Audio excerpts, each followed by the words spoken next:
మాకైతే ఈరోజు డిశ్చార్జ్ అన్నమాట. పొద్దున్నే వచ్చి మేడం అయితే చెకప్ చేసేసి డిశ్చార్జ్ చేస్తా అని చెప్పింది. మా వాళ్ళైతే చుట్టాలు చాలామంది వచ్చిండ్రు. నిన్న మొన్న కూడా వచ్చిండ్రు నన్ను చూడడానికైతే. మా ఆయన వాళ్ళ అత్తమ్మ అన్నమాట, చిన్నమ్మ. నాకైతే చిన్నమ్మ అవుతుంది. మా అమ్మమ్మ కూడా ఉండే. మా అమ్మమ్మ అయితే నేను డెలివరీ అయిన రోజు నుంచి ఇక్కడే ఉంది. ఇక మొత్తం చెకప్ చేసేసుకొని చేతికున్న నీడిల్ అయితే తీసేసిండ్రు. తర్వాత అయితే మేమైతే ఇంటికి మొత్తం బయలుదేరినాం. మా చిన్న మరిది అయితే వాళ్ళ ఫ్రెండ్ కార్ ఉంటే తీసుకొచ్చారనమాట.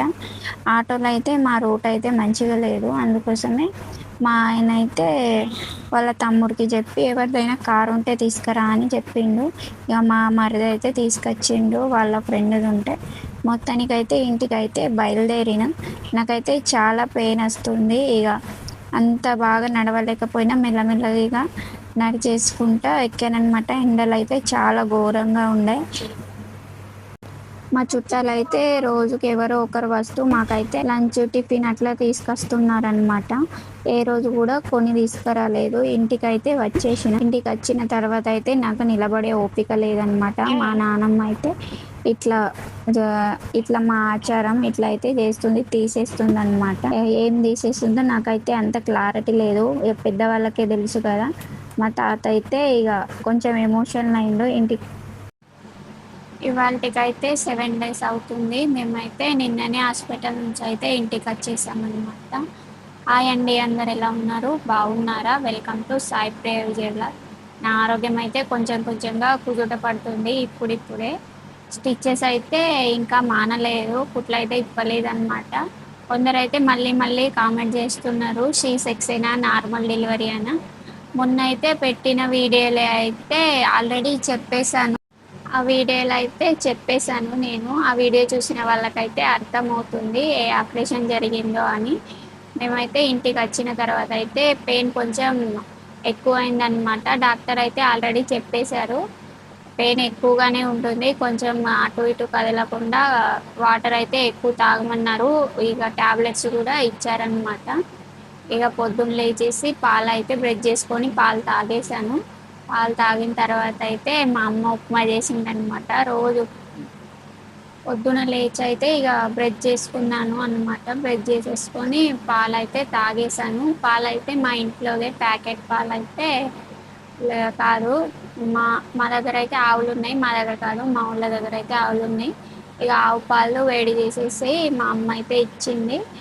డైలీ అయితే ఉప్మా ఇడ్లీ తినైతే బోర్ కొడుతుంది, కానీ ఇక తినక తప్పదు. మేడం అయితే చెప్పింది అన్నం తినచ్చు, చపాతి తినచ్చు, ఏదైనా పెట్టచ్చు అని. కానీ మన వాళ్ళు వినరు కదా. స్టిచ్చెస్ తీసే వరకు అయితే అన్నం వద్దు ఏం వద్దు అని మా వాళ్ళు అయితే ఇక అన్నం అయితే ఇస్తలేరు. అందుకోసమే స్టిచ్చెస్ తీసిన తర్వాత తిందులే అని చెప్పారు.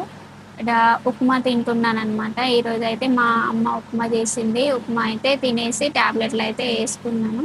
మా బుడ్డోడు అయితే ఆడుకుంటాడు.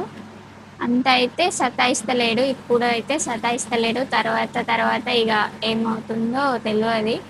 ఇప్పుడైతే కొంచెం బెటరే. రాత్రుళ్ళు కూడా అంత ఏడుస్తలేరు అనమాట. కొంతమంది పిల్లలు అయితే చాలా ఏడుస్తారు. మా చైత్ర పాప, కృతిక పాప అయితే బాగా ఏడుస్తుండే చిన్నప్పుడు. వీడైతే కొంచెం బెటరే అనమాట. కొంతమంది మళ్ళీ బేబీ బాయా బేబీ గర్ల్ అని అడుగుతున్నారు. మేము ఆల్రెడీ వీడియో చేసాము, కానీ కొంతమంది కట్ చేసుకుంటా చూస్తారు కదా, వాళ్ళకైతే కరెక్ట్గా తెలియలేదు. చూడని వాళ్ళైతే వీడియో చూడండి. నాకైతే కొంచెం స్టిచ్చెస్ మారడానికి టైం పడుతుందని మేడం చెప్పిందనమాట. పెయిన్ అయితే ఇక చాలా ఉంది కొంచెం. మేడం అయితే ఆల్రెడీ చెప్పేసింది స్టిచ్చెస్ విప్పే వరకు కొంచెం పెయిన్ ఉంటుంది, తర్వాత అయితే కొద్దిగా ఇక 6-7 వీక్స్ వరకు అయితే తగ్గిపోతుందని చెప్పారనమాట.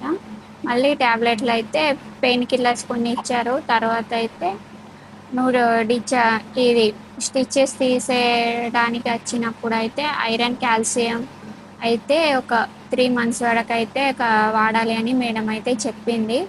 వాడకపోతే ఏమైనా జరుగుతుందా అని అడిగితే లేదు, ఖచ్చితంగా వాడాలి, నీ బాడీ రికవరీ అవ్వాలంటే ట్యాబ్లెట్స్ వేసుకుంటేనే కొంచెం రికవరీ అవ్వగలుగుతావు, మళ్ళా వీక్ అయిపోయావు కదా అని మేడం అయితే చెప్పింది. సరే అని అయితే మేడంని అన్నీ అడిగేసి అయితే మేము వచ్చేసామన్నమాట. మా పిల్లలు అదే ఇద్దరైతే మా నానమ్మ, తాతయ్య దగ్గరే ఉన్నారు. ఒక 2 డేస్ అయితే మా ఆయన దగ్గర ఉన్నారు. తర్వాత అయితే మా ఆయన హాస్పిటల్‌కొచ్చినప్పుడైతే ఇక్కడే ఉన్నారనమాట. ఇగ అదైతే నాకు సెపరేట్ కేటాయించిండ్రు. సో, ఇక్కడే అనమాట. ఇగ బయటకైతే ఎళ్ళడం కుదరదు. మా వాళ్ళ దగ్గరైతే కొన్ని ఆచారాలు, నియమాలు ఉంటాయి. మా దగ్గరే కాదు చాలా మంది దగ్గరైతే ఉంటాయన్నమాట. ఎందుకంటే బొడ్డు పడే వరకైతే ఇంట్లో అటు ఇటు తిరగకూడదు. కొంచెం ముట్టు అనేది ఉంటదని అంటారు. ముట్టు అనేది ఉంటది గదా! ఇగ నేనైతే నమ్ముతాను. చాలామంది నమ్మరు. కానీ మా నానమ్మ, తాతల కాలంలో అయితే 9 రోజుల వరకైతే ఎవరిని దగ్గరికి రానిచ్చేవాళ్ళు కాదట. మంచంని గూడా ముట్టనిచ్చేవాళ్ళు కాదట. ఎందుకంటే బాలింతకి ప్లస్ బేబీకి కూడా ఇన్ఫెక్షన్ అవుతుందని రానిచ్చేవారు కాదట. నిజమే గదా! అది గూడా ఒక రకంగా చూస్తే అది గూడా నిజమే అనిపిస్తుంది. కానీ ఇప్పుడు అలా లేదు కదా! పుట్టగానే పిల్లల్ని ఎవరెవరినో ఎత్తుకుంటున్నారు. ఇగ ముద్దులు పెడుతున్నారు. నోట్లో నోరు పెట్టి ఊదుతున్నారు. అట్లా చేస్తున్నారనమాట. అట్లా చేస్తే కూడా ఇన్ఫెక్షన్స్ అయ్యే ఛాన్సెస్ ఉంది. నాకైతే ఆయిల్ ఎక్కువ తినొద్దు, మసాలాలు ఎక్కువ తినొద్దని చెప్పారనమాట. పాపకు గూడా జాండీస్ వచ్చే అవకాశాలున్నాయని పిల్లల డాక్టర్ అయితే చెప్పారు. అసలైతే స్నానం ఒక నెల వరకు చేయించొద్దు అన్నారు కానీ, ఇగ మా వాళ్ళు 9వ రోజు ఏం చేస్తారో తెలవది. ఆల్రెడీ అయితే మా అమ్మ అయితే తీసుకెళ్ళినప్పుడు మా ఆయన, మా అమ్మ అయితే బేబీని చెకప్‌కి తీసుకెళ్ళినప్పుడైతే డాక్టర్ అయితే చెప్పారట. స్నానం చేయించొద్దు, ఏం పెట్టొద్దు అని. ఇగ ఆచారం పాటించాల్సిందే అంటే ఇగ చేయక తప్పదు. ఆ ఒక్క రోజైతే ఇంట్లో తీసుకొచ్చిన రోజైతే చేయక తప్పదనమాట. మొన్న పెట్టిన వీడియోకైతే మీరందరైతే చాలా మంచి రెస్పాన్స్ అయ్యారనమాట. మంచి కామెంట్స్ పెట్టారు. తొందరగా రికవరీ అవ్వాలని. మళ్ళా బేబీ బాయా, బేబీ గర్లా అని పెట్టిన వీడియో కూడా మంచి రెస్పాన్స్ వచ్చింది. అలాగే మీరందరూ మమ్మల్ని చాలా చాలా సపోర్ట్ చేస్తున్నారు. మంచి బ్లెస్సింగ్స్ కూడా తొందరగా రికవరీ అవ్వాలని అందరు అంటున్నారనమాట. మీ దేవుడి దయ వల్ల, మీ దయ వల్ల అయితే నాకు కూడా తొందరగా రికవరీ అవ్వాలని కోరుకుంటున్నాను. నా పట్ల మీరందరూ చూపించే అభిమానానికి నేనైతే ఎప్పుడూ రుణపడి ఉంటాననమాట. మాకైతే కొంతమంది అన్నారు కదా! మేము బేబీ బాయే పుట్టాలని కోరుకున్నామని. మేము గూడా మనసులో కోరుకున్నామనమాట. ఎవరు పుట్టినా పర్లేదు అని అనుకున్నాం గానీ, కొంచెం అయితే మనసులో ఉండే. నాకైతే ఉండే. మా ఆయనకేమో గానీ, కొడుకే పుడితే బాగుండు అని ఉండే అనమాట. ఇగ ఆ దేవుడైతే బేబీ బాయ్‌ని ఇచ్చేసాడు. నాకైతే చాలా సంతోషం అనిపిచ్చింది. నేనైతే తొందరగా ఇంటికెళ్ళాలని కోరుకుంటున్నా. ఎందుకంటే, మా ఆయనకైతే చాలా ఇబ్బందవుతుంది. అటు ఇటు చూసుకోవడం. మళ్ళా పిల్లల్ని స్కూల్‌కి గూడా తీసుకెళ్ళడం చాలా ఇబ్బందవుతుంది. స్కూల్స్ గూడా స్టార్ట్ అయిపోతాయి గదా! ఇగ స్కూలుకి మా కృతిక పాపని గూడా జాయిన్ చేద్దాం అనుకుంటున్నాం. ఇగ ఇద్దరిని అక్కడి నుంచి ఇక్కడికి, ఇక్కడి నుంచి అక్కడికి తీసుకెళ్ళడానికైతే చాలా మా అమ్మ వాళ్ళకి కూడా ఇక చేని పని స్టార్ట్ అవుతుందన్నమాట. వర్షాలు పడుతున్నాయి కదా! విత్తనాలు పెట్టడం, పత్తి విత్తనాలు, చిక్కుడు విత్తనాలు పెట్టడం అయితే పనులైతే స్టార్ట్ అయిపోతాయి. ఇక వాళ్ళకి కూడా ఇబ్బంది, మాకు కూడా ఇబ్బందే. కానీ అయితే తొందరగా రికవరీ అవుతానో లేదో అని అనిపిస్తుంది. పెయిన్ అయితే చాలా ఉంది కాబట్టి నాకైతే అలా అనిపిస్తుంది. ఇక టాబ్లెట్లు వేసుకోవడం వల్ల తొందరగా రికవరీ అయితే బాగుండు కూడా అనిపిస్తుంది. మా ఆయనకైతే చాలా ఇబ్బంది అవుతుంది. షాప్ కూడా కరెక్ట్ రన్ చేస్తలేడనమాట. ఇటు నన్ను చూసుకోవడం, అటు అమ్మ వాళ్ళు చూసుకుంటున్నా ఇక డైలీ వస్తున్నారనమాట. మా ఆయన అయితే పిల్లల్ని అక్కడి నుంచి ఇక్కడ నుంచి తీసుకురావడం కూడా చాలా ఇబ్బంది అవుతుంది.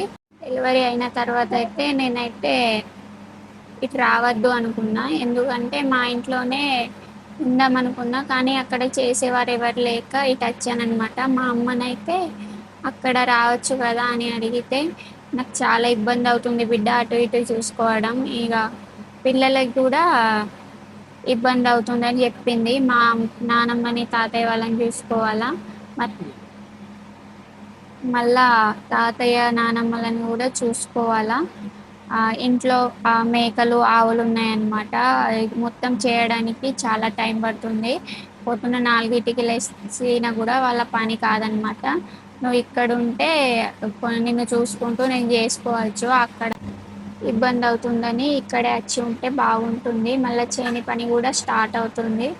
మళ్ళా చేంట్లో నిన్ను చూసుకుంటా కొంచెం సేపు నానమ్మ, తాతయ్య ఇంట్లో ఉంటే నేను చేనికి వెళ్ళి రావచ్చు. అక్కడి నుంచి ఇక్కడ రావాలి, చేని పని జేసుకోవాలా అంటే చాలా కష్టమవుతుందని జెప్పాను. వాళ్ళని గూడా అర్థం జేసుకోవాలి గదా!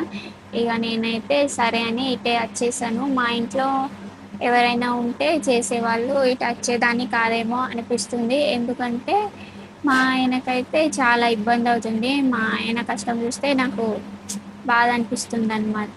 షాప్‌ని గూడా రన్ జేయాలా, అటు ఇటు చేయాలా. రన్ జేయకపోతే ఇగ కష్టమే అవుతుంది. ఒక్కసారి క్లోజ్ అనేది కనిపిస్తే చాలా మంది వరకు రావడం గూడా కష్టమే గదా! గిరాకీ లాస్ అవుతుంది. ఇగ షాప్‌ని రన్ జేసుకుంటానని చూసుకుంటా చాలా కష్టమవుతుందనమాట. ఇటు ఇగ మా ఆయన కష్టం, మా అమ్మ కష్టం ఇగ. వాళ్ళకి చాలా ఇబ్బందవుతుంది. కానీ ఇగ కొన్ని రోజుల పాటు ఇబ్బంది పడక తప్పదు. ఉంటాను ఫ్రెండ్స్. ఇంకో వ్లాగ్‌తో అయితే మీ ముందుండడానికైతే ట్రై జేస్తాను. Bye friends.